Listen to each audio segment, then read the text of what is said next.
नमस्कार दोस्तों, मैं संदीप त्रिपाठी आप सभी का स्वागत करता हूं अपने इस YouTube चैनल स्टडी पॉइंट 7 पर। और भारत के प्राचीन इतिहास का ये सीक्वल है और ये छठा वीडियो है आपके सामने, जहां पर हम शैव एवं भागवत धर्म से संबंधित क्वेश्चन को देखेंगे।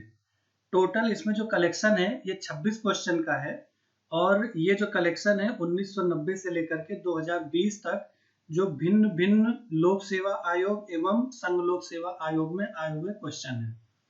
तो अगर चैनल को आपने सब्सक्राइब नहीं किया है, नए व्यूवर्स के लिए है ये, जिन्होंने सब्सक्राइब नहीं किया है वो सब्सक्राइब कर लें, वीडियो को लाइक करें। ठीक है, हम स्टार्ट करते हैं अपना क्वेश्चन। तो पहला क्वेश्चन, प्राचीन भारत के विश्वोत्पत्ति या कॉस्मोगोनिक विषय धारणाओं के अनुसार 4 युगों के चक्र का क्रम इस प्रकार है। तो ये हमें देखना है, द्वापर, कृत, त्रेता और कलि, कृत, द्वापर, त्रेता और कलि, कृत, त्रेता, द्वापर और कलि, या त्रेता, द्वापर, कलि और कृत। तो इसमें से कौन सा ऑप्शन हमारा सही हो जाएगा? तो कृत को यहाँ पे क्या बोला गया है? सतयुग को जो है कृत बोला जाता है। ठीक है ना? तो अगर देखेंगे तो हमारा ऑप्शन कौन सा हो जाएगा? तो सतयुग, फिर त्रेता, फिर द्वापर और फिर कलयुग। तो इस प्रकार हमारा इस क्वेश्चन का सी ऑप्शन करेक्ट हो जाएगा। ठीक है, नेक्स्ट क्वेश्चन देखते हैं। निम्नलिखित में से कौन सा प्राचीन भारत में शैव संप्रदाय था? आजीवक, मत्तमयूर, मैमत, या फिर ईशान शिव गुरुदेव पद्धति। तो इसमें से हमारा करेक्ट आंसर कौन सा हो जाएगा? मत्तमयूर, है ना? तो बी ऑप्शन ये करेक्ट हो जाएगा। नेक्स्ट क्वेश्चन देखते हैं। अर्धनारीश्वर मूर्ति में आधा शिव तथा आधा पार्वती प्रतीक है, किस चीज का प्रतीक है? पुरुष और नारी का योग, देवता और देवी का योग, देव और उसकी शक्ति का योग, या उपरोक्त में कोई नहीं। तो इसका आंसर क्या हो जाएगा? सी हो जाएगा। तो इसमें क्या है कि प्राचीन काल से ही अगर देखें तो अर्धनारीश्वर के रूप में शिव की कल्पना की गई है ना? जो किस चीज को दर्शाता है? वो पुरुष एवं प्रकृति अथवा देव और उसकी शक्ति के योग को दर्शाता है। अब शिव और पार्वती जी की जो संयुक्त मूर्तियां हैं वो गुप्त युग में और उसके परवर्ती युग में विशेष रूप से, है ना, उकेरी गई। ठीक है ना? इसी संयोग का वर्णन कालिदास ने कुमार संभव में, है ना, अत्यंत यत्न पूर्वक किया है। और शिव और पार्वती का परस्पर इतना तदात्म्य हुआ कि दोनों की सन्निहित मूर्ति जो अर्धनारीश्वर के रूप में जानी जाती है वो समाज में बहुत विस्तृत रूप से चलन में आ गई। ठीक है ना? तो इस प्रकार देखें तो जो क्वेश्चन है इसका आंसर हमारा देव और उसकी शक्ति का योग को दर्शाता है ना? अर्धनारीश्वर मूर्ति देव और उसकी शक्ति के योग को दर्शाता है। नेक्स्ट क्वेश्चन देखते हैं। ठीक, तो नयनार कौन थे? शैव, शाक्त, वैष्णव, या फिर सूर्योपासक। तो इसका क्या हो जाएगा? शैव हो जाएगा। ठीक है, तो अगर देखें तो क्या कि पूर्व मध्यकाल में भक्ति भावना का प्रचार प्रसार मुख्यतः किधर हुआ? दक्षिण भारत में। और दक्षिण भारत में भी विशेषकर कहाँ हुआ? जहाँ पे तमिल भाषी क्षेत्र हुआ करते थे वहां पे हुआ। तो तमिल भाषी क्षेत्र में भक्ति भावना को लोकप्रिय बनाने में 2 संप्रदायों की प्रमुख भूमिका रही है। एक थी जो भगवान विष्णु से संबंधित थी और जो उससे उनके जो भक्त होते थे उनको अलवार कहा गया, और दूसरे थे जो शिव की उपासना करते थे, तो जो शिव भक्त होते थे उनको न्यानार कहा गया। ठीक है ना? तो इसका जो है ए ऑप्शन करेक्ट हो जाएगा। नेक्स्ट क्वेश्चन देखते हैं। ठीक, ये क्वेश्चन देखिए रिपीट हुआ है, वो 2006 में आया था, ये 2014 यूपी आरओ में पूछा गया। न्यानार कौन थे? तो वैष्णव धर्मानुयायी थे, या शैव धर्मानुयायी थे, या शाक्त थे, या फिर सूर्योपासक थे। तो आंसर इसका हमें पहले मिल चुका है, इसका बी ऑप्शन होगा, ये शैव धर्मानुयायी हुआ करते थे। ठीक है, नेक्स्ट क्वेश्चन देखते हैं। निम्नलिखित में से कौन अलवार संत नहीं था? पाए गई, तिरुज्ञान, पूडम, या फिर तिरुमंगई। तो इसमें से क्या ऑप्शन हमारा हो जाएगा? तिरुज्ञान, है ना? तो बी ऑप्शन इसका करेक्ट हो जाएगा। ठीक, तो पाए गई और पूडम और तिरुमंगई ये कौन थे? ये अलवार संत थे। और तिरुज्ञान कौन थे? ये नयनार संत थे। ठीक है ना। तो नेक्स्ट क्वेश्चन देखते हैं, भागवत संप्रदाय के विकास में किसका देन अत्यधिक था? पार्थियन का था, हिंद यूनानी लोग का था, या कुषाण का था, या फिर गुप्त का था?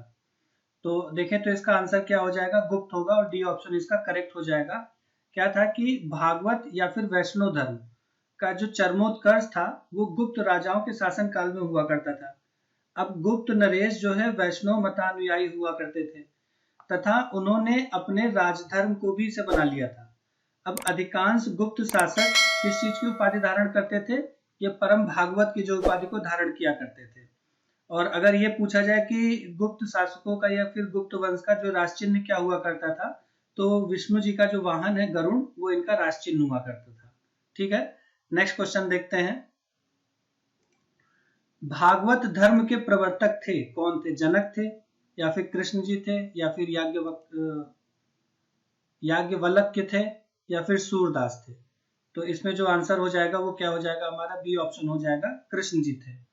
तो परंपरा के अनुसार अगर देखें तो भागवत धर्म के जो प्रवर्तक कौन थे? वृषणी, है ना, या फिर सातवत वंशी कृष्ण थे, है ना, जिन्हें वासुदेव का पुत्र होने के कारण वासुदेव कृष्ण कहा जाता है।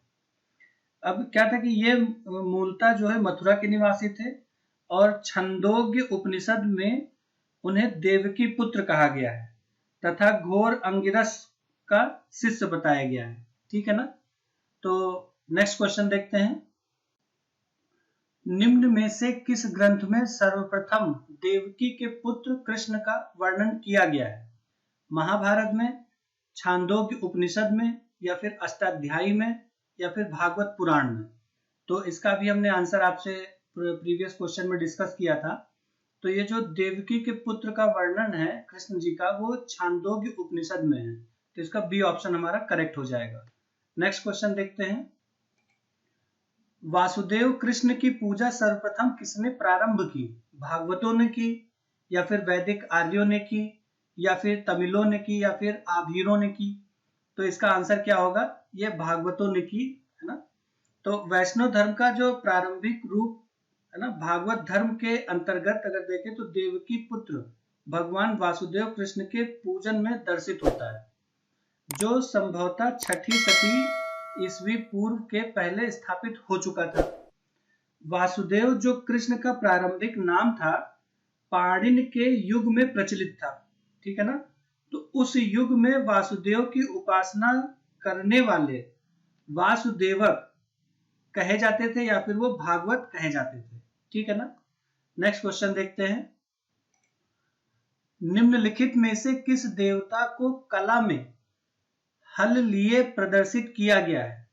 कृष्ण जी हैं, या फिर बलराम जी हैं, या फिर कार्तिकेय जी हैं, या फिर मैत्रेय जी हैं? तो इसमें से हमारा ऑप्शन क्या हो जाएगा? बलराम हो जाएगा, और बी ऑप्शन हमारा करेक्ट हो जाएगा। तो भारतीय संस्कृति परंपरा के अनुसार कला में हल लिए कृष्ण के बड़े भाई बलराम जी को प्रदर्शित किया गया है, और इन्हें एक और नाम से जाना जाता है जिसे हम क्या बोलते हैं? हलधर। ठीक है ना। नेक्स्ट क्वेश्चन देखते हैं, भागवत संप्रदाय में भक्ति के रूपों की संख्या कितनी है ना? भक्ति के रूपों की संख्या कितनी है? तो टोटल 9 है, तो सी ऑप्शन हमारा करेक्ट हो जाएगा। अब क्या है कि भागवत संप्रदाय में मोक्ष की प्राप्ति के लिए एक भक्ति को मान्यता दी गई है जिसको नवधा भक्ति बोलते हैं। ठीक है ना। तो ये कहां से आया? ये यहीं से आया। 9 टोटल नंबर है, तो इसलिए नवधा भक्ति बोली गई, मान्यता दी गई है। ठीक है ना। नेक्स्ट क्वेश्चन देखते हैं, भागवत धर्म से संबंधित प्राचीनतम अभिलेखीय साक्ष्य हैं। कौन से साक्ष्य हैं? समुद्रगुप्त का इलाहाबाद अभिलेख है, या फिर हेलियोडोरस का बेसनगर अभिलेख है, या फिर स्कंदगुप्त की भीतरी स्तंभ लेख है, या फिर मेहरौली स्तंभ अभिलेख है? तो इसमें से जो आंसर होगा वो हमारा हेलियोडोरस का बेसनगर अभिलेख है। तो बी ऑप्शन हमारा क्या होगा? करेक्ट हो जाएगा। नेक्स्ट क्वेश्चन देखते हैं, बेसनगर अभिलेख का हेलियोडोरस कहां का निवासी था? पुष्कलावती, तक्षशिला, साकल, या फिर मथुरा? तो ये कहां का निवासी था? तो तक्षशिला का ये निवासी था। तो बी ऑप्शन इस क्वेश्चन का करेक्ट हो जाएगा। नेक्स्ट क्वेश्चन देखते हैं। विष्णु के किस अवतार को सागर से पृथ्वी का उद्धार करते हुए अंकित किया गया है? कच्छप के रूप में, मत्स्य के रूप में, वाराह के रूप में, या फिर नृसिंह के रूप में? तो इसका आंसर क्या हो जाएगा? सी ऑप्शन हो जाएगा, वाराह के रूप में। ठीक, तो क्या है कि भगवान विष्णु ने जो दैत्य राज थे हिरण्याक्ष, है ना, उनका वध करने के लिए वराह रूप धारण किया था तथा उसके चंगुल से धरती को छुड़ाया था। पौराणिक चित्रों में वाराह भगवान धरती को अपने दांतों के ऊपर संतुलित कर सागर से निकलते हुए दर्शाए गए हैं। अब क्या है कि इस अवतार में मानव शरीर पर वाराह का सिर और 4 हाथ है, जो कि भगवान विष्णु की तरह शंख, चक्र, गदा और पद्म लिए हुए दैत्य हिरण्याक्ष से युद्ध कर रहे हैं, है ना। अवतार क्रम में यह विष्णु जी का एक तीसरा अवतार माना जाता है, ठीक है ना। तो इसका आंसर हो गया सी ऑप्शन। नेक्स्ट क्वेश्चन देखते हैं। भारत में आस्तिक और नास्तिक संप्रदायों में कौन सा विभेदक लक्षण है? ईश्वरी सत्ता में आस्था, पुनर्जन्म के सिद्धांत में आस्था, वेदों की प्रामाणिकता में आस्था, स्वर्ग तथा नरक की सत्ता में विश्वास। तो इसका आंसर क्या हो जाएगा? वेदों की प्रामाणिकता में आस्था। तो सी ऑप्शन इसका क्या होगा? करेक्ट हो जाएगा। नेक्स्ट क्वेश्चन देखते हैं। निम्नलिखित में से कौन मोक्ष के साधन के रूप में ज्ञान, कर्म तथा भक्ति को समान महत्व देता है? अद्वैत वेदांत, विशिष्टाद्वैत वेदांत, भगवत गीता या फिर मीमांसा? तो इसका ऑप्शन क्या सही हो जाएगा? भगवत गीता। तो सी ऑप्शन इसका करेक्ट हो जाएगा, ठीक है। नेक्स्ट क्वेश्चन देखते हैं। अधोलिखित में से कौन एक गीता की मुख्य शिक्षा है? कर्मयोग, ज्ञान योग, भक्ति योग, निष्काम कर्म योग, अस्पर्श योग? तो इसमें से आंसर हमारा क्या हो जाएगा? निष्काम कर्म योग जो है ना, गीता की मुख्य शिक्षा है। तो क्या है कि गीता का कर्मयोग निष्काम कर्मयोग है। निष्काम कर्मयोग का अर्थ क्या है कि हम कर्म को सदैव साध्य के रूप में देखें, उसे कभी भी साधन के रूप में न ग्रहण करें, है ना। हम कर्म तो करें किंतु कर्म फल में आसक्त ना हो।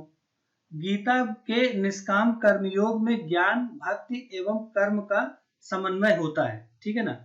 अब गीता की मुख्य शिक्षा निष्काम कर्मयोग का आदेश है। गीता स्वयं विभिन्न योग मार्गों की तुलनात्मक अध्ययन करने, है ना, करके निष्काम कर्मयोग की श्रेष्ठता को स्वीकार करती है। अब आधुनिक युग में जो लोकमान्य तिलक जी हैं, महात्मा गांधी जी हैं, ये सब जो विचारक हैं, ये कर्मयोग, इन्होंने कर्मयोग को विशेषता निष्काम कर्मयोग को गीता की मुख्य शिक्षा के रूप में स्वीकार किया है, ठीक है ना। तो इसका आंसर हमारा डी ऑप्शन हो जाएगा, निष्काम कर्मयोग, ठीक। नेक्स्ट क्वेश्चन देखते हैं। निम्नलिखित में से कौन प्रस्थान त्रयी में सम्मिलित नहीं है ना? प्रस्थान त्रयी में सम्मिलित नहीं है।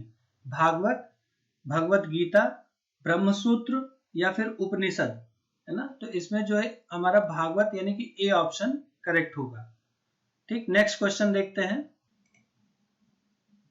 वह प्राचीन स्थल जहां 60,000 मुनियों की सभा में संपूर्ण महाभारत कथा का वाचन किया गया था, वह कौन सी जगह है?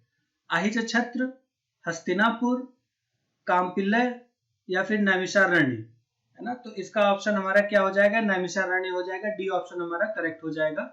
अब ये कहां पर है? ये उत्तर प्रदेश के सीतापुर जनपद में ये नैमिषारण्य है ना। और यहाँ पर जो है 60,000 मुनियों का निवास माना जाता है। यहीं पर सुत गोस्वामी ने शौनक एवं अन्य मुनियों के समक्ष संपूर्ण महाभारत कथा का वाचन तब किया था जब वे यज्ञ संपन्न कर रहे थे, है ना।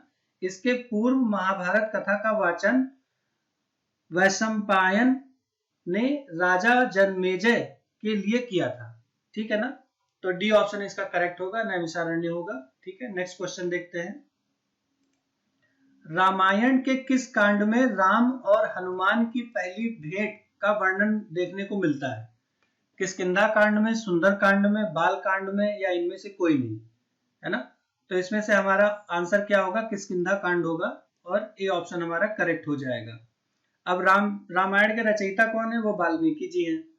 किस भाषा में लिखा गया है? संस्कृत भाषा में लिखा गया है ना। इसे आदि काव्य भी बोला जाता है। इसमें कुल 7 खंड हैं, 7 कांड है ना, या अध्याय हैं। इसका चौथा जो कांड है वो किष्किंधा कांड है, जिसमें राम और हनुमान जी की भेंट तथा बाल वध एवं सुग्रीव से वानर शासक बनने का वर्णन देखने को मिलता है। ठीक है ना। नेक्स्ट क्वेश्चन देखते हैं। कालिका पुराण किस धर्म से संबंधित है? वैष्णव से, शाक्त से, बौद्ध से, या फिर जैन से? तो कालिका पुराण का जो संबंध है वो शाक्त धर्म से है ना। तो बी ऑप्शन करेक्ट हो जाएगा। और कालिका पुराण को कलि पुराण भी कहा जाता है। ठीक है ना। यह हिंदू धर्म की शाक्तवाद परंपरा में 18 पुराणों में से एक है। ठीक। नेक्स्ट क्वेश्चन देखते हैं। पुरी में रथ यात्रा किसके सम्मान में निकाली जाती है? बहुत अच्छा क्वेश्चन है, बहुत आसान क्वेश्चन है। तो इसका आंसर हो जाएगा भगवान जगन्नाथ के लिए जो है रथ यात्रा निकाली जाती है पुरी में। तो सी ऑप्शन इसका करेक्ट हो जाएगा। कब निकाली जाती है? ये हर साल आषाढ़ माह के शुक्ल पक्ष में ओडिशा के पुरी में भगवान जगन्नाथ कहें या फिर कृष्ण जी को बोले, है ना। तो भगवान जगन्नाथ, बलराम और सुभद्रा के सम्मान में रथ यात्रा निकाली जाती है। ठीक है ना। नेक्स्ट क्वेश्चन देखते हैं। नासिक में कुंभ मेला निम्न में से किस एक नदी के तट पर लगता है? ताप्ती नदी, नर्मदा नदी, कोयना नदी, या फिर गोदावरी नदी? तो ये जो कुंभ मेला नासिक में लगता है ये गोदावरी नदी के तट पे लगता है। डी ऑप्शन इसका करेक्ट हो जाएगा। ठीक है ना। तो नासिक में क्या है कि प्रत्येक 12 वर्ष के अंतराल पर कुंभ मेला, है ना, लगता है। गोदावरी नदी के तट पर लगता है। यह नासिक के अतिरिक्त और कहाँ लगता है? हरिद्वार में गंगा के तट पर लगता है। प्रयाग में गंगा और जमुना जी के साथ में जो सरस्वती जी विलुप्त हो चुकी हैं उनके संगम स्थल पर लगता है। और उज्जैन में क्षिप्रा नदी के तट पर लगता है। ठीक है ना। तो नेक्स्ट क्वेश्चन देखते हैं। ठीक है। इस क्वेश्चन में क्या है कि 2 सूची दी हुई है। एक तरफ धर्म दिया हुआ है, दूसरी तरफ सूची दी हुई है, उससे संबंधित तथ्य हैं, उसको हमें मैच कराना है। तो अगर देखें तो जैन धर्म, तो जैन धर्म का कनेक्शन किसके साथ हो जाएगा? पावापुरी। ठीक। हिंदू धर्म का कनेक्शन किससे हो जाएगा? वाराणसी से हो जाएगा। ठीक। इस्लाम धर्म का जो है कनेक्शन कहां से हो जाएगा? मदीना से हो जाएगा। और ईसाई धर्म का जो कनेक्शन हो जाएगा वो वेटिकन से हो जाएगा। ठीक है ना। तो इस प्रकार अगर देखें तो हमारा ऑप्शन कौन सा सही हो जाएगा? तो ये सी ऑप्शन हमारा करेक्ट हो जाएगा। ठीक है। तो ये जो क्वेश्चन था ये इस वीडियो का लास्ट क्वेश्चन था। और नेक्स्ट जो वीडियो आएगी वो 6ठी शताब्दी ईस्वी पूर्व की राजनीतिक दशा के ऊपर होगा। ठीक है। वो भी ऐसे ही पूरा 1990 से लेकर के 2020 तक आए हुए जितने भी क्वेश्चन है उसका कलेक्शन आपको देखने को मिलेगा। ठीक है। अगर ये वीडियो आपको अच्छी लगती है तो इस चैनल को सब्सक्राइब करें, शेयर करें और लाइक जरूर करें, क्योंकि इससे मोटिवेशन मिलता है। ठीक है। पढ़ते रहिए, मस्त रहिए, खुश रहिए। मिलते हैं नेक्स्ट वीडियो में। धन्यवाद।